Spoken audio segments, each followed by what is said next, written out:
안녕하십니까, 김주성입니다. 안식일학교 교과 방송을 시작합니다. 제13과 제목은 맺은 말, 예수님과 하나님의 말씀을 아는 것입니다. 12월 22일 일요일 교과 제목은 갈릴리에서의 재회입니다. 성경 요한복음 21장 1절부터 19절까지가 오늘의 본문입니다. 어떤 중요한 사실이 이 구절들에 담겨 있는지, 특별히 하나님의 은혜와 인간의 겸비에 대해서 어떻게 나타나고 있는지 살펴봅니다. 요한복음 20장은 요한복음의 기록 목적에 대해서 알리는 것으로 마쳤습니다. 따라서 20장이 논리적으로 결론부라고 할 수 있습니다. 그런데 한 장이 더 있으니 21장이 더 있는 것입니다. 21장에서 예수님의 제자들 몇 명이 갈릴리로 돌아옵니다. 베드로가 호숫가에서 제안을 합니다. 마치 옛 시절로 돌아간 것 같은 분위기입니다. 제자들은 옛날처럼 배에 올라서 물고기를 잡으려 합니다. 그런데 그 밤에 한 마리도 못 잡았습니다. 아침이 되자 낯선 이가 해안가에서 그들에게 말을 겁니다. 그물을 배의 오른편에 던지라고 말합니다. 그 말을 듣고 던지니 물고기가 너무 많이 잡혀서 그물을 들어올릴 수 없을 지경이 되었습니다. 제자들이 예수님과 처음 같이 지내게 되던 때의 상황을 떠올리게 하는 장면입니다. 요한은 즉시로 예수님을 인식했고 알아보았습니다. 그래서 베드로에게 말하니 베드로가 물로 뛰어들어서 해안가로 헤엄쳐 나갔습니다. 예수님께서 베드로에게 3번의 질문을 하십니다. 온 관심을 다해 주님을 사랑하는지 묻습니다. 예수님이 십자가에 달리시기 전에 베드로는 예수님을 위해서 목숨도 내놓겠다고 호언장담했었습니다. 그때 예수님은 베드로가 3번을 부인할 것을 예언했습니다. 이제 다시 갈릴리에서 예수님을 만난 베드로는 자신에게 초점을 맞추지 않고 예수님께 맞춥니다. 주님, 모든 것을 아시오매 내가 주님을 사랑하는 줄을 주님께서 아시나이다. 어떤 사람들은 예수님이 베드로에게 질문하실 때 사용하신 헬라어 동사 아가파오에 주목합니다. 그 의미는 사랑입니다. 이 단어는 마지막 3번째 질문에서만 빠졌습니다. 그리고 베드로는 그 질문에 대해 헬라어 필레오라는 동사로 답하는데 그것은 친구 간의 우정을 뜻합니다. 그렇게 답변한 의미는 베드로 자신이 최고의 사랑까지는 이루지 못했다는 암시를 보이는 것입니다. 실제로 베드로의 답변은 겸손과 겸비에 초점이 맞춰집니다. 베드로는 이전에 실패한 적이 있기 때문에 겸손하게 표현하기 위한 단어를 선택하므로 감히 자신에게 초점이 맞춰지지 않게 조심한 것으로 보입니다. 그리고 이러한 겸손을 예수님께서 인정해 주셨고 베드로가 사역할 수 있도록 회복시키는 중요한 역할로 쓰셨습니다. 겸손은 사역에서 정말 중요한 특징입니다. 왜냐하면 그 초점이 예수 그리스도께 가도록 하고 자신에게 가지 않게 하기 때문입니다. 베드로의 회복과 초기 교회에서 지도자의 역할은 예수님이 죽음에서 부활하셨다는 가장 강력한 증거가 되었습니다. 예수님께서 다른 제자들이 보는 앞에서 베드로를 회복시키시고 사역을 하도록 하게 하신 사실 없이는 베드로의 중요한 역할을 설명할 길이 없습니다. 시대의 소망 812쪽을 읽습니다. 베드로는 3번이나 주님을 공공연하게 부인했었다. 예수께서도 3번씩이나 가시도 친 화살과 같은 이 날카로운 질문을 그의 상처받는 마음에 화급하게 던짐으로써 그의 사랑과 충성의 보증을 베드로에게서 끌어내셨다.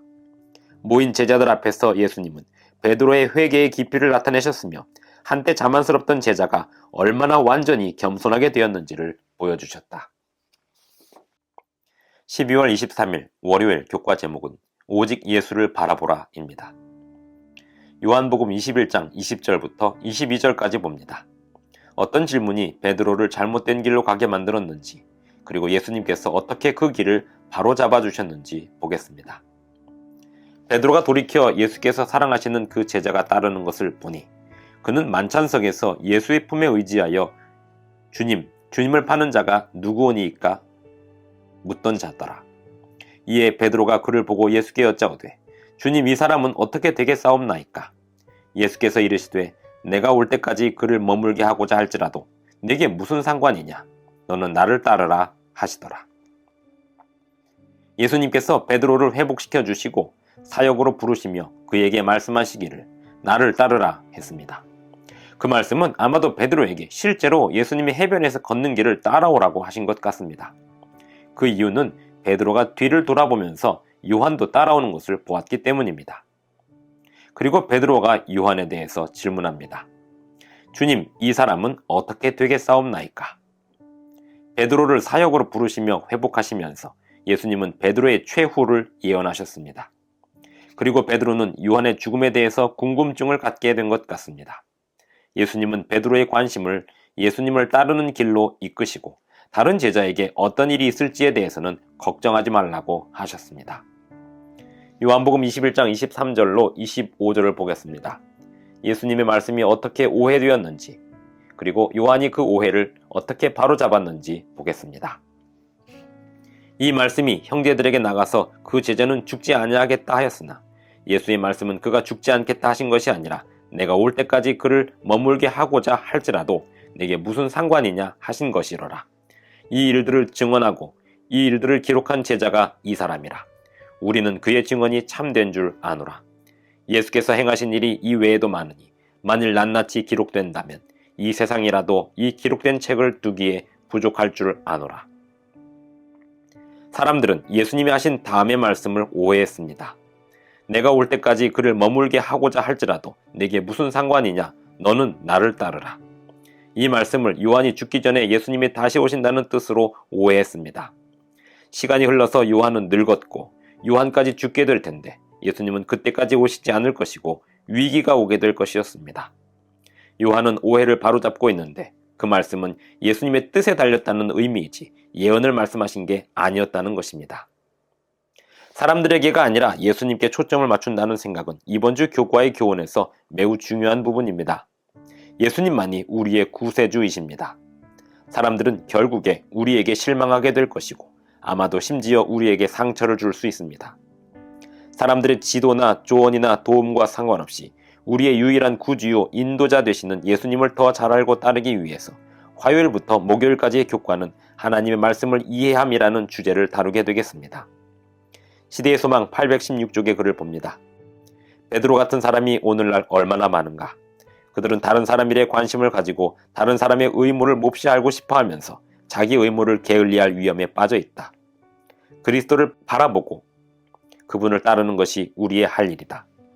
우리는 다른 사람의 생애의 잘못과 그들의 품성의 결점들을 보게 된다. 인간은 결점에 쌓여 있다. 그러나 그리스도 안에서 우리는 완전을 찾을 수 있다. 그리스도를 바라봄으로써 우리는 변화하게 된다. 12월 24일 화요일 교과 제목은 빛과 어둠입니다. 다음에 나오는 성경절들은 빛과 어둠을 대조하여 설명하고 있습니다. 그리고 이 대조는 진리를 이해하는 데 중요한 기초가 됩니다. 요한복음 1장 4절로 10절, 3장 19절로 21절, 5장 35절, 8장 12절, 9장 5절, 11장 9절 10절, 그리고 12장 35절입니다. 12장 35절을 읽어보겠습니다. 예수께서 이르시되 아직 잠시 동안 빛이 너희 중에 있으니 빛이 있을 동안에 다녀 어둠에 붙잡히지 않게 하라. 어둠에 다니는 자는 그 가는 곳을 알지 못하느니라. 세상은 어둠 속에 묻혀 있습니다. 세상이 빛을 피하기 때문에 스스로는 진리의 하나님이시자 인격적인 창조의 하나님과 계시와 구원의 진리의 길을 찾을 수 없습니다. 시대의 소망 412쪽의 글을 봅니다. 인간은 결코 스스로 하늘의 지식을 찾을 수 없다. 하늘보다 높으시니 내가 어찌하겠으며 음부보다 깊으시니 내가 어찌 알겠느냐. 오직 성령께서만 눈으로 보지 못하고 귀로도 듣지 못하고 사람의 마음으로 생각지 못하는 하나님의 깊은 것을 우리에게 계시하실 수 있으시다. 오직 하나님이 성령으로 이것을 우리에게 보이셨으니. 오직 그리스도 예수만이 아버지 하나님을 나타내셨습니다. 요한복음 1장 18절에 나오는 헬라어 엑세게오마이라는 동사는 해석하다, 설명하다 또는 상술하다는 의미가 있습니다. 요한은 예수님을 하늘의 기별자, 즉 하나님을 아는 방법을 알려주시는 분으로 소개하고 있습니다. 오직 예수님을 통해서만 하나님을 바르게 알 수 있습니다. 요한복음 8장 42절로 44절을 보겠습니다. 이스라엘의 지도자들이 가진 신앙의 기초가 어떻게 잘못되어 있었다고 말씀하시는지 살펴봅니다. 예수께서 이르시되 하나님이 너희 아버지였으면 너희가 나를 사랑하였으니 이는 내가 하나님께로부터 나와서 왔음이라. 나는 스스로 온 것이 아니요 아버지께서 나를 보내신 것이니라. 어찌하여 내 말을 깨닫지 못하느냐. 이는 내 말을 들을 줄을 알지 못함이로다. 너희는 너희 아비 마귀에게서 났으니 너희 아비의 욕심대로 너희도 행하고자 하느니라. 그는 처음부터 살인한 자요 진리가 그 속에 없으므로 진리에 서지 못하고 거짓을 말할 때마다 제 것으로 말하나니 이는 그가 거짓말쟁이요 거짓의 아비가 되었습니다. 진리에 서지 못한 사람들은 오직 그 자신들이 가진 것으로만 말할 수 있습니다. 그들은 본문의 의미를 오직 인간의 견해에서만 해석할 수 있습니다. 그러나 우리는 그리스도께서 세상에 비치심을 받아들여야 합니다. 그리고 하나님의 말씀을 해석하는 일에 예수님을 따라가야 합니다. 그런데 사탄은 제 것으로 말하고 있습니다. 우리가 신앙과 하나님의 말씀 순종에 주의하지 않는다면 사탄의 길에 빠지게 되고 맙니다. 성경 해석을 우리의 바램대로 하게 되고 우리의 견해에 따라 하게 되어서 깨달아야 할 사실을 깨닫지 못하고 우리가 하기 쉬운 것만 받아들이려고 하게 됩니다. 시대의 소망 467쪽의 글을 봅니다. 거짓말쟁이요 살인자인 마귀와 관계하고 있음이 그들의 행위로 증명되었다. 너희는 너희 아비 마귀에게서 났으니 너희 아비의 욕심을 너희도 행하고자 하느니라. 저는 처음부터 살인한 자요 진리가 그 속에 없으므로 진리에 서지 못하고 내가 진리를 말하므로 너희가 나를 믿지 아니하는도다 라고 예수님은 말씀하셨다. 예수께서 진리를 확실하게 말씀하셨는 바 바로 그것이 유대인 지도자들에게 그가 환영받지 못하는 이유였다. 12월 25일 수요일 교과 제목은 위로부터의 신학인가 아래로부터의 신학인가 입니다. 본문의 말씀은 요한복음 4장 46절부터 54절입니다. 관원이 예수님께 가져온 문제가 있었는데 그 문제의 핵심은 무엇이었는지를 보겠습니다. 예수께서 다시 갈릴리 가나에 이르시니 전에 물로 포도주를 만드신 곳이라. 왕의 신하가 있어 그의 아들이 가버나움에서 병들었더니 그가 예수께서 유대로부터 갈릴리로 오셨다는 것을 듣고 가서 청하되 내려오셔서 내 아들의 병을 고쳐주소서 하니 그가 거의 죽게 되었습니다. 예수께서 이르시되 너희는 표적과 기사를 보지 못하면 도무지 믿지 아니하리라. 신하가 이르되 주여 내 아이가 죽기 전에 내려오소서. 예수께서 이르시되 가라 내 아들이 살아있다 하시니 그 사람이 예수께서 하신 말씀을 믿고 가더니 내려가는 길에서 그 종들이 오다가 만나서 아이가 살아있다 하거늘 그 낫기 시작한 때를 물은즉 어제 7시에 열기가 떨어졌나이다 하는지라. 그의 아버지가 예수께서 내 아들이 살아있다 말씀하신 그때인 줄 알고 자기와 그 온 집안이 다 믿으니라. 한 사람이 세상의 빛 되시는 예수님께 나왔습니다. 하지만 그가 결심했던 것은 예수님이 자신의 아이를 고쳐주신다면 믿겠다는 것이었습니다. 우리는 이 사람의 신학을 아래로부터의 신학이라고 부릅니다. 아래로부터의 신학은 하나님과 말씀에 대한 규칙과 기준을 설정합니다. 인간이 그렇듯이 흠있고 제한되고 주관적인 생각들이 하나님의 말씀을 해석하는 최종 권위가 됩니다. 얼마나 빠져들기 쉬운 위험한 함정인지 모릅니다. 위로부터의 신학은 반면에 신앙으로 반응합니다. 하나님과 그분의 말씀을 우선으로 믿는 믿음이 신앙입니다. 성경을 믿음으로 받아들일 때 성경은 자체적으로 해석자가 됩니다. 성경의 세계관은 시대의 철학보다 성경을 해석하고 이해하는 더 나은 인도자로 삼습니다. 인간의 견해는 하나님의 말씀에 부속되어야 하고 복종해야 합니다. 그 반대여서는 안 됩니다. 만약 우리가 예수님의 말씀을 믿는다면 성경 말씀을 믿을 것입니다. 요한복음 8장 31절에 보면 너희가 내 말에 거하면 참 내 제자가 되겠다고 예수님께서 말씀하셨습니다. 하나님의 말씀을 의심한다면 말씀이 우리 안에 거할 수 없습니다. 요한복음 12장 48절과 49절을 보겠습니다. 나를 저버리고 내 말을 받지 아니하는 자를 심판할 이가 있으니 곧 내가 한 그 말이 마지막 날에 그를 심판하리라. 내가 내 자의로 말한 것이 아니요 나를 보내신 아버지께서 내가 말할 것과 이를 것을 친히 명령하여 주셨으니. 하나님의 말씀을 들으면 정보를 수동적으로 받아들이는 것 이상의 의미가 있습니다. 하나님의 뜻을 행하는 것입니다.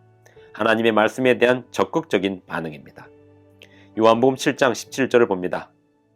사람이 하나님의 뜻을 행하려 하면 이 교훈이 하나님께로부터 왔는지 내가 스스로 말함인지 알리라. 그리고 들음과 행함은 하나님을 향한 사랑의 표현입니다. 요한복음 14장 23절을 봅니다. 예수께서 대답하여 이르시되 사람이 나를 사랑하면 내 말을 지키리니 내 아버지께서 그를 사랑하실 것이요 우리가 그에게 가서 거처를 그와 함께 하리라. 교회증언 6권 92쪽의 글을 봅니다. 불법인 죄를 버릴 때는 언제나 사랑의 생애가 율법과 일치되고 완전히 순종하게 될 것이다. 이것이 성령께서 하시는 일이다. 말씀의 빛은 주의 깊이 연구하면 양심의 소리, 성령의 활동으로 전인, 곧 몸과 마음과 영을 구속하기 위하여 자신을 주셔서 완전히 희생하신 그리스도에 대한 진정한 사랑이 마음에서 일어나게 한다. 사랑은 순종으로 나타난다. 하나님을 사랑하고 계명을 지키는 자들을 구별하는 선은 분명하고 뚜렷할 것이다. 12월 26일 목요일 교과 제목은 예수 안에 거함입니다. 요한복음 12장 32절을 봅니다. 예수 그리스도의 권위에 대한 놀라운 설명이 어떻게 묘사되는지 읽어봅니다. 내가 땅에서 들리면 모든 사람을 내게로 이끌겠노라 하시니. 이번 기 교과에서 보았듯이 요한복음은 우리를 예수님께로 이끕니다. 하지만 하나님을 알고 그 뜻에 순종하고자 할 때만이 인도함을 받을 수 있습니다.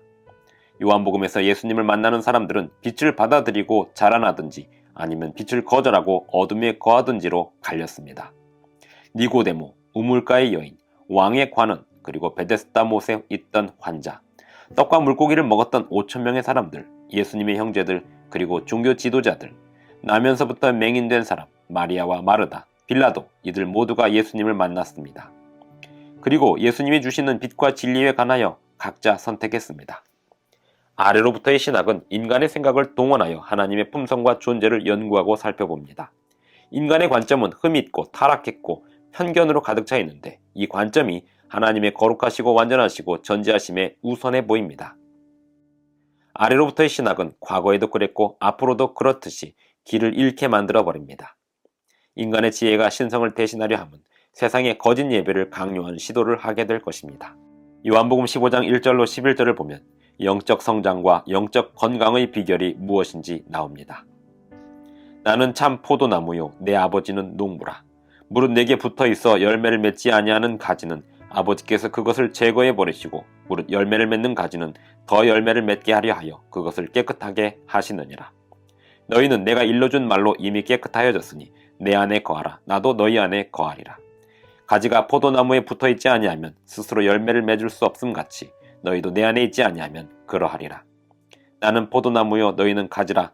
그가 내 안에 내가 그 안에 거하면 사람이 열매를 많이 맺나니 나를 떠나서는 너희가 아무것도 할 수 없음이라. 사람이 내 안에 거하지 아니하면 가지처럼 밖에 버려져 마르나니 사람들이 그것을 모아다가 불에 던져 사르느니라. 너희가 내 안에 거하고 내 말이 너희 안에 거하면 무엇이든지 원하는 대로 구하라. 그리하면 이루리라. 너희가 열매를 많이 맺으면 내 아버지께서 영광을 받으실 것이요 너희는 내 제자가 되리라. 아버지께서 나를 사랑하신 것 같이 나도 너희를 사랑하였으니 나의 사랑 안에 거하라. 내가 아버지의 계명을 지켜 그의 사랑 안에 거하는 것 같이 너희도 내 계명을 지키면 내 사랑 안에 거하리라. 내가 이것을 너희에게 이름은 내 기쁨이 너희 안에 있어 너희 기쁨을 충만하게 하려 함이라. 비밀은 예수님과의 연결을 유지함입니다. 예수님이 하나님의 말씀이시고 생명의 떡이시고 세상의 빛입니다. 양의 문이고 선한 목자이고 부활이요 생명입니다. 길이요 진리요 생명이고 참 포도나무입니다. 삼위 하나님과 그 말씀인 성경은 끄는 힘이 있어서 저항하지만 않는다면 우리를 하나님께로 이끌고 말씀으로 이끕니다. 리뷰 앤 헤랄드 1884년 4월 3일자의 글을 봅니다. 하나님의 음성은 그분의 말씀을 통해 우리에게 들려지고 있으며 우리는 많은 음성을 듣게 될 것이다. 하지만 그리스도께서는 그리스도가 여기 있다 저기 있다 하는 자들을 조심하라고 말씀하셨다. 그렇다면 우리가 모든 것을 성경으로 가져가지 않는 한 그들이 진리를 말하고 있지 않다는 것을 어떻게 할 수 있겠는가? 우리 인간의 모든 견해를 하나님의 말씀 앞에 굴복시켜야 합니다. 올 한 해도 말씀을 연구하시느라 수고 많으셨습니다.